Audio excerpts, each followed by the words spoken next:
Hello, good morning बोलो फिर बेटा। Good morning morning ma'am. Ma'am. हाँ, तो आज हम समझने चाह रहे हैं लेसन नंबर 8 के क्वेश्चन आंसर, क्योंकि लेसन नंबर 8 तो हमने सॉरी 9 मैम तो हमने 9। कंप्लीट, हाँ सॉरी 9 बेटा हमने कंप्लीट कर लिया है। उसका नाम है ममता। तो ममता में दो पार्ट थे, आप सबने समझ लिए है ना। कि पहले पार्ट में क्या था कि उसके पिता जो थे वो रोहतास दुर्ग के मंत्री थे और उन्होंने उन शेरशाह से हार जाते हैं और ममता वहां से चली जाती है। और दूसरे पार्ट में जब ममता झोपड़ी में रह रही थी तो उसके घर पर एक राजा हुमायूं जो है वो रात को शेरशाह से हार कर और थक कर वहां पर आश्रय लेने आता है और वह उसे आश्रय देती है। बाद में हुमायूं राजा जो है वो उनसे कहता है कि तुम्हारी झोपड़ी पर एक मकान बनवाया दिया जाएगा, लेकिन बहुत साल बीत गए। जब उसकी मृत्यु होने जा रही थी तब कोई सैनिक आकर कहता है कि मैं तुम्हारे घर के जगह झोपड़ी के जगह पर घर बनवाने आया हूँ। तो लेकिन बाद में तो उसकी मृत्यु हो जाती है और उसके घर के उसके मरने के बाद उसके घर की जगह जो होती है झोपड़ी की जगह, वहां पर एक बहुत बड़ा मंदिर बनता है। तो ये था इस पाठ में। ओके, तो चलो अब हम करते हैं इसके क्वेश्चन आंसर। तो उसके क्वेश्चन आंसर में क्वेश्चन नंबर 1 है प्रश्नों के उत्तर दीजिए। तो प्रश्नों के उत्तर दीजिए, उसमें पहला प्रश्न है कि प्रसाद जी ने ईंटों के ढेर में बिखरी हुई भारतीय शिल्प की विभूति किसे कहा है। कि काशी के उत्तर में धर्मचक्र विहार था, उसे मौर्य और गुप्त सम्राटों ने बनाया था, तो वह उनकी कीर्ति का प्रतीक था। कि हम कोई अच्छा काम करें तो वह हमारी कीर्ति कहलाती है। तो इसी तरह गुप्त और मौर्य सम्राट जो है उन्होंने धर्मचक्र विहार नाम की एक बहुत अच्छी जगह बनाई थी, जो एकदम कलाकृति और शिल्प वाली थी। लेकिन अब वह खंडर हो चुका था और उस भवन के शिखर खंडित हो चुके थे। अब वहां पर घास झाड़ियां उग गई थी, फिर भी उन टूटी हुई दीवारों और ईंटों के भारत की शिल्प कला का भव्य झलक देखी जा सकती थी। तो इसे ही प्रसाद जी ने ईंटों के ढेर में बिखरी हुई भारतीय शिल्प की विभूति कहा है। उसके बाद है क्वेश्चन नंबर 2। शहंशाह हुमायूं के आदेश का किस प्रकार पालन हुआ और वह सही था या गलत, अपने विचारों में स्पष्ट कीजिए। शहंशाह हुमायूं ने मुसीबत में समय ममता की झोपड़ी में आश्रय लिया था, तो इसलिए उसकी जगह पक्का घर बनवा देने का भी आदेश दिया था। हुमायूं के बाद उसका बेटा जो है वह उस गगनचुंबी विशाल मंदिर में एक शिलालेख पर उसके निर्माता शहंशाह अकबर के पिता मिस आपकी आवाज कट रही है। ममता के नाम का कहीं भी जिक्र भी नहीं था। तो पिता का स्मारक बनवाकर लेना। मिस તમારો અવાજ બહુ કપાય છે। मिस आपकी आवाज बहुत कट रही है। अभी अभी भी कट रही है। अब ठीक अब से आ सुनाई रही दे है। रहा है ना। ओके, तो पिता का स्मारक बनवाकर अकबर ने सारा श्रेय जो है वो खुद लेना चाहा। दया की जिस देवी ममता ने उसके पिता को शरण दी थी नहीं की, और यह सरासर गलत था। मेरे विचारों से इस तरह ने उसने अपने ममता के प्रति अन्याय किया था। नंबर 3, कहानी के आधार पर मुख्य पात्र ममता के बारे में बताइए। तो ममता का यहाँ पर पात्र परिचय देना है कि ममता लोभ उसे छू तक नहीं गया था। उसने स्वर्ण रूप में श्वेता से द्वारा दिया हुआ उस खोज यानी कि रिश्वत ठुकरा दी थी। उसे ईश्वर, धर्म और हिंदू जाति पर पूरा भरोसा था। ईश्वर की इच्छा के विरुद्ध वह व्यवहार नहीं करना चाहती थी। उसे पसंद नहीं था। वह गीता का पाठ कर रही थी। अतिथों को आश्रय देना वह अपना धर्म समझती थी और उसके उज्जवल चरित्र और स्नेहपूर्ण व्यवहार के कारण वह आसपास के गांवों की स्त्रियों में लोकप्रिय बन गई थी। Question number 4। कहानी के अंतिम वाक्य को हटाकर कहानी का अंत अपने अनुसार कीजिए। यानी कि यहाँ पर कहानी का नाम जो है वो ममता है, लेकिन उसे हटाकर कहानी का अंत अपने अनुसार कहिए। वहां एक अष्टकोण मंदिर बना और उस पर शिलालेख लगाया गया। यह वही स्थान था जहां पर ममता नामक एक दयालु स्त्री ने विपत्ति के समय उस महिला ने शहंशाह हुमायूं को एक रात अपनी झोपड़ी में आश्रय दिया था और हुमायूं के पुत्र अकबर ने अपने पिता को आश्रय देने वाली दया की उस देवी ममता की स्मृति में यह मंदिर बनवाया था। तो ये हुए अभ्यास के क्वेश्चन आंसर। अब है स्वाध्याय के क्वेश्चन आंसर। तो ममता को प्रत्येक लड़ने वाले सैनिक से नफरत क्यों थी?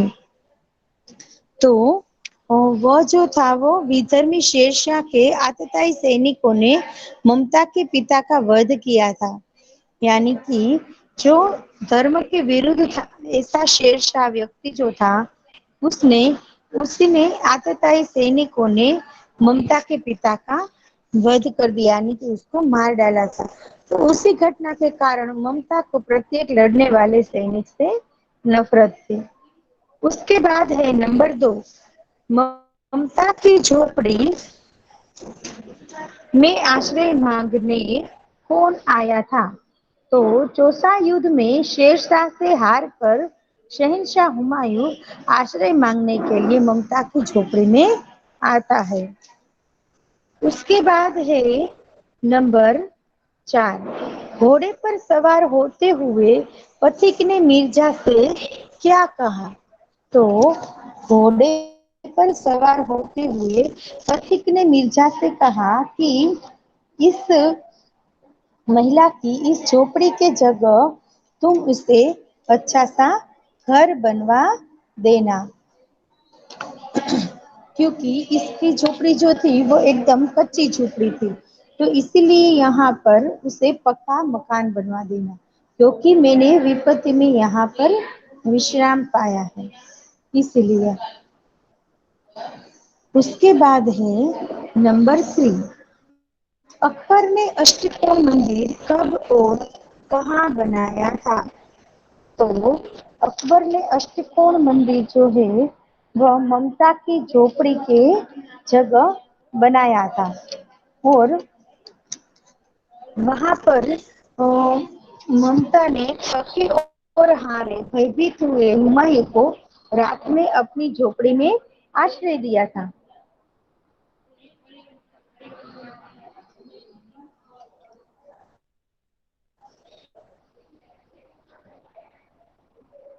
उसकी उदारता के कारण हुमायूं के प्राणों की रक्षा हुई थी। तो वहां से लौटते समय हुमायूं ने अपने साथी मिर्जा को उस विधवा की झोपड़ी के स्थान पर नया घर बनवाने का आदेश दिया था। वर्षों बाद जब हुमायूं का पुत्र अकबर बादशाह बना तो उसे उस घटना का पता चला और उसने सोचा कि जिस जगह पर मेरे पिता के प्राणों की रक्षा हुई थी वहां एक स्मारक बनना चाहिए। तो इस प्रकार पिता की याद में ममता की झोपड़ी की जगह अकबर ने 47 वर्षों के बाद अष्टकोण मंदिर बनवाया। 47 वर्ष यानी 37 ईयर्स। उसके बाद है घोड़े पर सवार होते हुए पथिक ने मिर्जा से क्या कहा? तो घोड़े पर सवार होते हुए पथिक ने मिर्जा से कहा, उस स्त्री को मैं कुछ न दे सकता। मैम आपकी आवाज कट रही है। मैं बहुत कतरी है। इस स्थान पर उसका पक्का घर बनवा देना, क्योंकि मैंने विपत्ति में यहाँ पर विश्राम पाया है। अब ठीक से सुनाई दे रहा है बेटा? हेलो, हाँ मैम। अब सुनाई दे रहा है बेटा? Yes ma'am. इस क्वेश्चन नंबर 5, किस बात से पता चलता है कि ममता सबके सुख दुख की सहभागी थी? तो गांव की 2-3 स्त्रियां वृद्धा और जर्जर शरीर वाली ममता की सेवा कर रही थी। तो इससे पता चलता है कि ममता गांव वालों के सुख दुख की सहभागिनी थी। तो ये सभी क्वेश्चन आप सबको समझ में आ गए बेटा स्वाध्याय के? हेलो आपकी आवाज हेलो कट रही है बॉयज, मैम। यस मैम, बहुत कट रही है आपकी आवाज। अब कट रही मैम बेटा? शायद एक बार लेफ्ट होके वापस आओ तो हो जाएगी। ओके।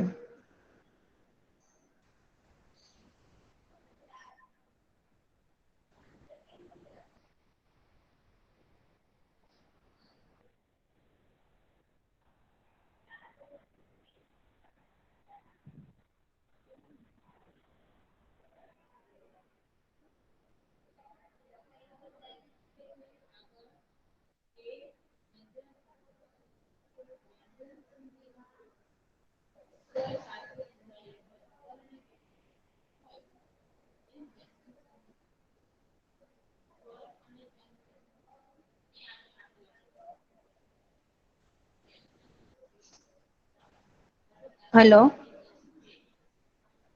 अब ठीक से हाँ सुनाई दे मैम। रहा है? मैम आ गया। Yes ma'am, yes ma'am. अब आ रही है बेटा ठीक यस से मैम। आवाज? Yes ma'am. ओके। तो हाँ मैम आपकी आवाज आ रही है। ओके बेटा।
तो चलो अभी क्वेश्चन आंसर को रीड करते हैं। ओके बेटा?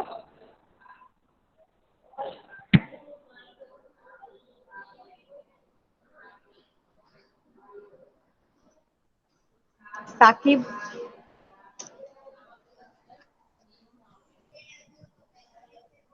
हेलो, નિશા લખવાનું છે? रीड करो बेटा।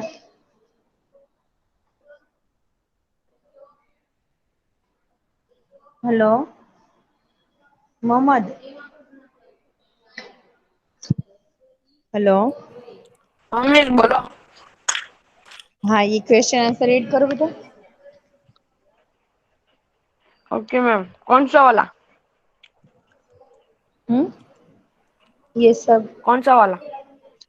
तीनों? सब बेटा। Okay ma'am. नंबर 1, मंत्री चूड़ामणि क्यों क्यों व्यथित थे? मंत्री चूड़ामणि की स्नेहपालिका एकमात्र पुत्री ममता विधवा थी, इसके लिए मंत्री जी कुछ भी नहीं कर पा रहे थे। इस चिंता के कारण वे व्यथित थे। नंबर 2, उत्कोच के बारे में पिता और पुत्री के दूषित कोण में क्या अंतर था? बता। ममता के दूषित में पिता द्वारा लिए गए उत्कोच एक ब्राह्मण ब्राह्मण के लिए अनर्थ था। इसके विपरीत पिता उसे पुत्री के आपत्ति के समय उपयोगी मानते थे। नंबर 3, ममता को प्रत्येक लड़ने वाले सैनिक से नफरत क्यों थी? उत्तर, विद्वान शीर्षक के अताई सैनिकों ने ममता के पिता का वध किया था। उसी घटना के कारण ममता को प्रत्येक लड़ने वाले सैनिक से नफरत है।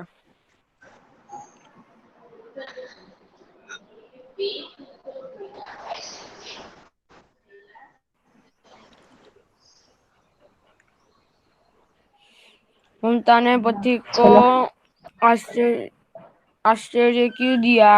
ममता ब्राह्मणी की और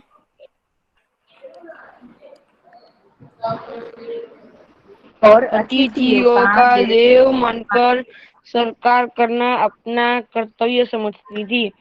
कर्तव्य पालन की इसी भावना से प्रेरित होकर उसने पति को आश्चर्य दिया। नंबर 6, घोड़े पर सवार होते हुए पथिक ने मिर्जा से क्या कहा? उत्तर, घोड़े पर सवार होते हुए पथिक ने मिर्जा से कहा कि उस स्त्री को मैं कुछ दे नहीं सका, इस स्थान पर उसका पक्का घर बनवा देना, क्योंकि मैंने विपत्ति में यहाँ विश्राम पाया है। नंबर 7, किस बात से पता चलता है कि ममता सबके सुख दुख की सहभागिनी थी? गांव की 2-3 स्त्रियों, वृद्ध और जंजर शरीर वाली ममता की सेवा कर रही थी। इसमें पता चलता है कि ममता गांव वालों के सुख दुख की सहभागिनी थी।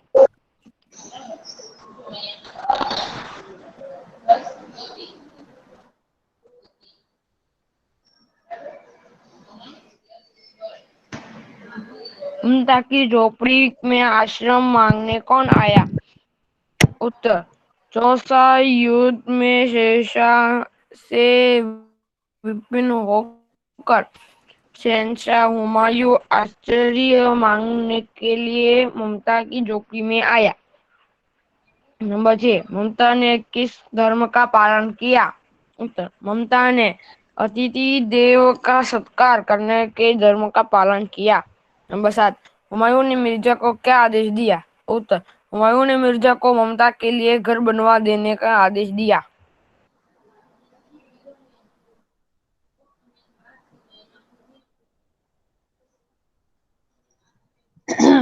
इसके बाद आते हैं नीचे दिए गए वाक्य। वेट बेटा, पहले अब आगे काम कर लेते हैं बाद में। तो नीचे दिए गए वाक्य को निर्देश के अनुसार भिन्न भिन्न कालों में परिवर्तन करना है। जैसे कि यहाँ पर जो सेंटेंस दिया गया है तो उसे अलग वाक्य में हमें चेंज करना है। जैसे कि तेनाली रामन में बारे में अनेक कहानियां प्रचलित हैं। तो भविष्य काल, भूतकाल और वर्तमान काल, तो इसके बारे में तो आप सब जानते हैं ना कि भविष्य काल का मतलब होता है कि हमारे जीवन में जो बन चुका है उसे फ्यूचर। क्या कहते हैं? भविष्य काल कहते हैं। और भूतकाल जो है, सॉरी, भविष्य काल का मतलब होता है कि अभी जो चल रहा है उसे भविष्य फ्यूचर काल कहते हैं। यस। और भूतकाल का मतलब होता है कि आगे जो हो चुका है उसे भूतकाल पास्ट, कहते हैं। वर्तमान और काल प्रेजेंट। हाँ, वर्तमान काल यानी कि प्रेजेंट, यानी कि जो होने वाला है वह। तो यहाँ पर हमें सेंटेंस जो दिए गए हैं उनके सामने काल लिखे हुए हैं, तो उन्हें उस काल में हमें चेंज करने हैं। जैसे कि पहला सेंटेंस है कि तेनाली रामन के बारे में अनेक कहानियां प्रचलित है, यानी कि वह क्या बात बताई गई है? प्रचलित है ही। तो उसे हमें भूतकाल में चेंज करना है कि तेनाली आवाज रामन कट रही है वापस। में अनेक कहानियां प्रचलित थी, यानी कि पहले मैं थी। आपकी आवाज बहुत कट रही है। हेलो, अब ठीक से सुनाई दे रहा है बेटा? हाँ मैम। हाँ मैम। जो तेनालीरामन है उसके बारे में अनेक कहानियां प्रचलित है, यानी कि यहाँ पर भविष्य काल की बात की गई है, लेकिन इन्हें हमें भूतकाल में चेंज करना है। तो उसे हम ऐसे कह सकते हैं कि तेनालीरामन के बारे में अनेक कहानियां प्रचलित थी, तो वह हुआ भूतकाल। अब है नंबर 2। सुबह होने पर हिना अपने बेटों को साथ लेकर उद्यान में गई। अभी वह उद्यान में जा रही गई, तो उसे हमें भविष्य काल में चेंज करना है। गई का मतलब हुआ कि भूतकाल, तो इन्हें अब हमें भविष्य काल में चेंज करना है कि वो सुबह होते ही हिना अपने बेटे को साथ लेकर उद्यान में जाएगी, यानी भविष्य काल। अभी गई हुई नहीं है, अब वो जाएगी, तो वह हुआ भविष्य काल। उसके बाद है नंबर 3। प्रिया का गृह कार्य जल्दी समाप्त हो गया। तो हो गया का मतलब हुआ भूतकाल, तो अब इसे हमें भविष्य काल में चेंज करना है। तो सुबह होने पर हो जाए। सॉरी प्रिया प्रिया अपना गृह कार्य जल्दी प्रिया का गृह कार्य जल्दी समाप्त हो जाएगा, यानी कि भविष्य काल में हो जाएगा, अभी वह समाप्त हुआ नहीं है। नंबर 4। हर्ष आज उपवास करेगा। तो करेगा का मतलब मिस आपकी आवाज कट अभी रही भी है। कट रही है बेटा? Yes ma'am. ओके मैम बहुत ज्यादा कट रही है। ओके बेटा, मैं एक बार फिर से लेफ्ट होकर देखती हूँ।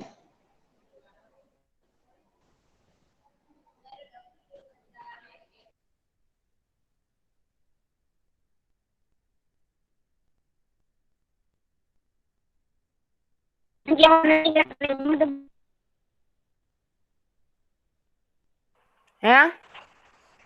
हम जाओ नहीं इससे बनाई भी।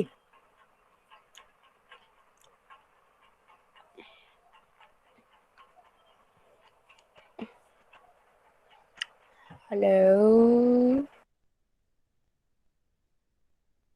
हेलो, हाँ मैम बोलो। यस मैम बोलो। अब ठीक है बेटा? अभी थोड़ी हाँ थोड़ी कट मैम। रही है। हम्म, अभी भी कट रही है? नहीं नहीं नहीं नहीं नहीं, अभी नहीं कट रही है। તો નથી કાપતી તો હું હું લખો ટકુટુ મિસને કેસ। ओके, तो नंबर 4 है हर्ष आज उपवास करेगा। તો આજે હજી એને ઉપવાસ કર્યો નથી, ઈ કરશે, એટલે ઈ કયું સેન્ટેન્સ થયું? ભવિષ્યકાળ. પણ એને આપણે ભૂતકાળમાં ભવિષ્યકા। એને આપણે ભવિષ્યકાળમાં ભૂતકાળમાં ચેન્જ કરવું છે, તો એમ થશે કે હર્ષને उपवास किया था, आज उपवास किया, तो यह हुआ भूतकाल। હર્ષને આજ ઉપવાસ કિયા। किया, यस। नंबर 5। मनोज अक्सर जागता रहता था। तो वह क्या सेंटेंस मनोज हुआ? अक्सर जागता रहता है। यस, वर्तमान काल कि मनोज अक्सर जागता रहता है रहता है। उसके बाद है शब्दों के अर्थ देकर वाक्य में प्रयोग कीजिए, यानी कि दुहिता, वेदना, उत्कोच, जीर्ण और आतताई, ये सब जो शब्दार्थ है वो आपको समानार्थी शब्द में पूछे जा सकते हैं। ओके, तो आपको हम्म। इसे ध्यान से लर्न करना है बेटा कि हाँ मैम। दुहिता का मतलब होता है पुत्री। मैं आपकी आवाज कट रही और है। नंबर अभी भी कट रही है? हाँ मैम शब्द का प्रॉब्लम है। पहले लेक्चर में तो एकदम से बराबर था बेटा। अभी बहुत ज्यादा कट रही है। हेलो हेलो, बोलो मैम। हाँ मैम। सुनाई दे रहा है बेटा? मैम कट रही है आवाज। अभी भी कट रही है? हाँ मैम।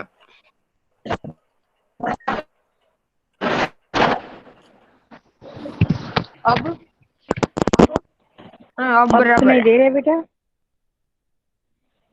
नंबर 1 है दुहिता, तो दुहिता का मतलब होता है पुत्री। नंबर 2 है वेदना, तो वेदना यानी कि पीड़ा, दर्द।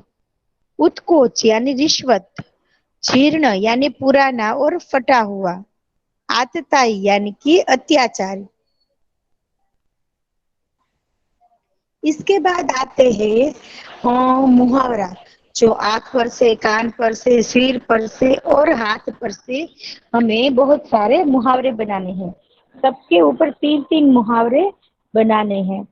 तो पहले है आंख पर से मुहावरे।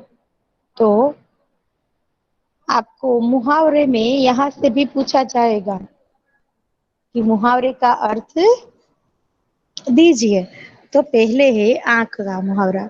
अब सुनाई दे रहा है ना बेटा? मोहम्मद ठीक से सुनाई दे रहा है बेटा? हाँ मैम। ओके। आंख आना यानी कि आंख लाल होकर उसमें पीड़ा होना। आजकल शहर में आंख आने की बीमारी फैली हुई है।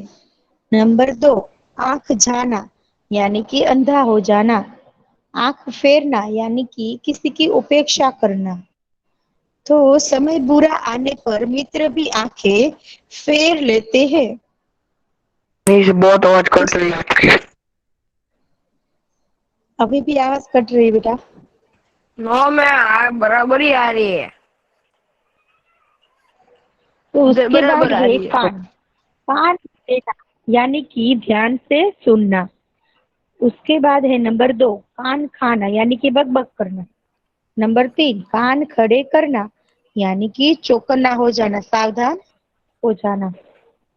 उसके बाद है सिर और हाथ। सिर उठाना यानी कि बगावत करना, किसी की बात का विरोध करना। नंबर 2, सिर नीचा होना यानी कि लज्जित होना, पराजित होना। सिर पकड़कर बैठना यानी कि पछताना। उसके बाद आते हैं हाथ। तो हाथ आना यानी कि मिलना। नंबर 2, हाथ लग मलना यानी कि पछताना। नंबर 3, हाथ फैलाना यानी कि मदद मांगना।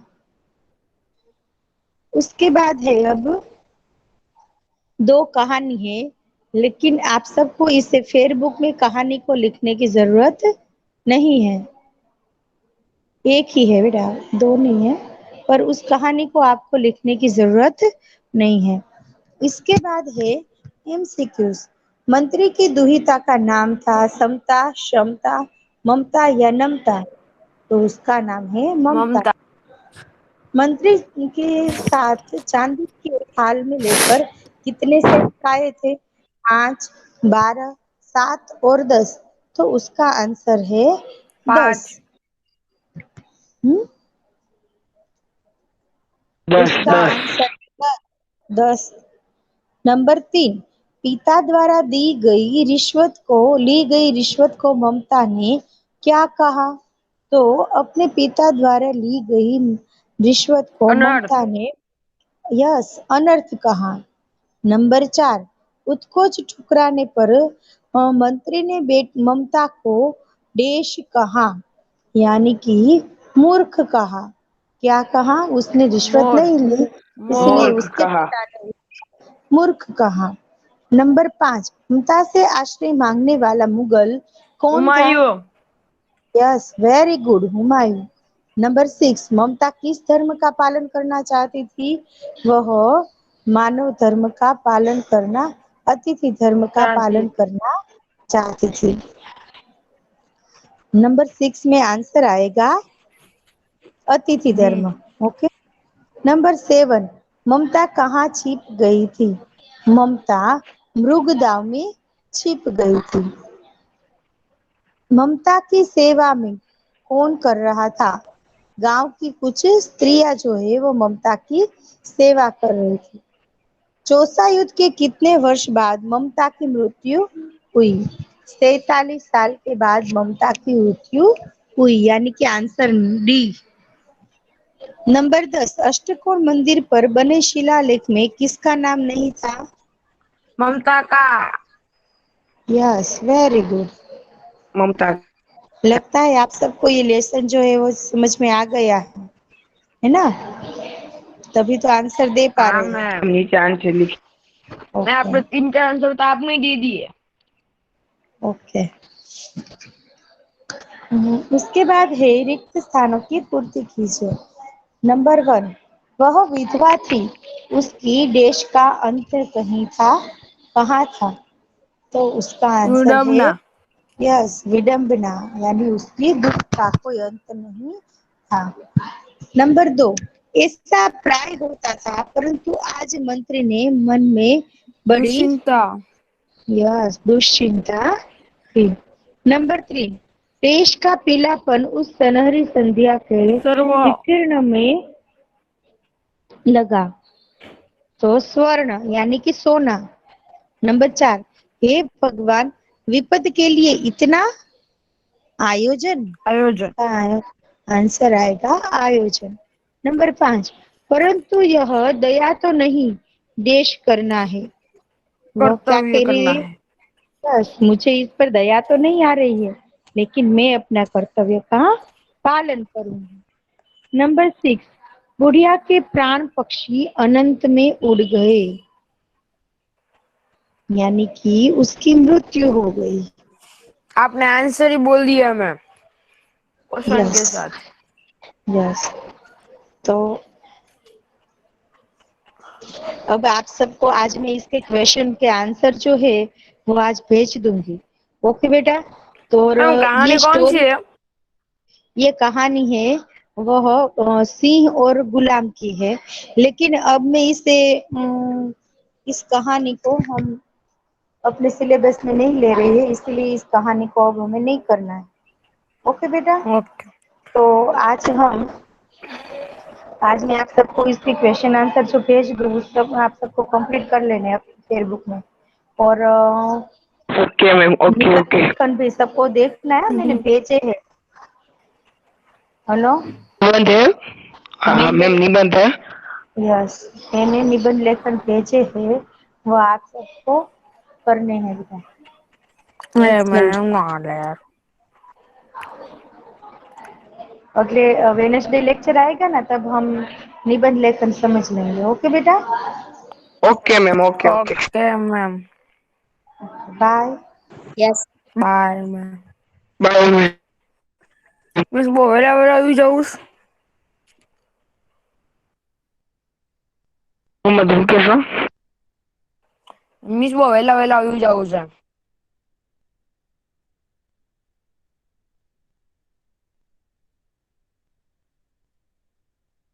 મોહમ્મદ ઇંગ્લિશ ના લેક્ચર છે ને, हाँ હંમેશા લે છે. हाँ।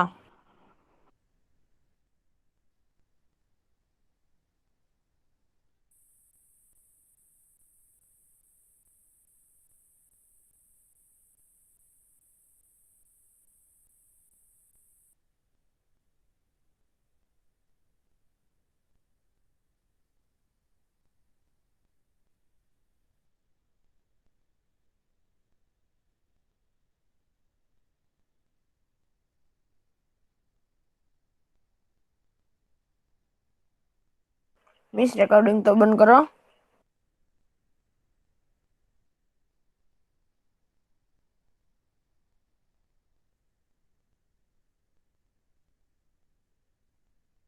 મોહિદ્દીન તારું નામ હતું કર.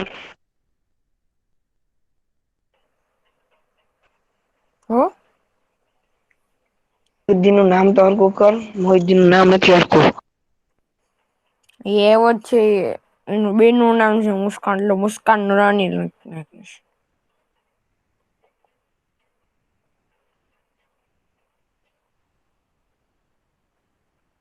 એ હું છે A7 B, હું લોકો છો તમે લોકો?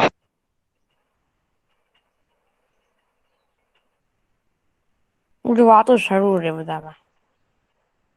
એ ક્યાંથી લખવાનું છે મને તો નથી ખબર.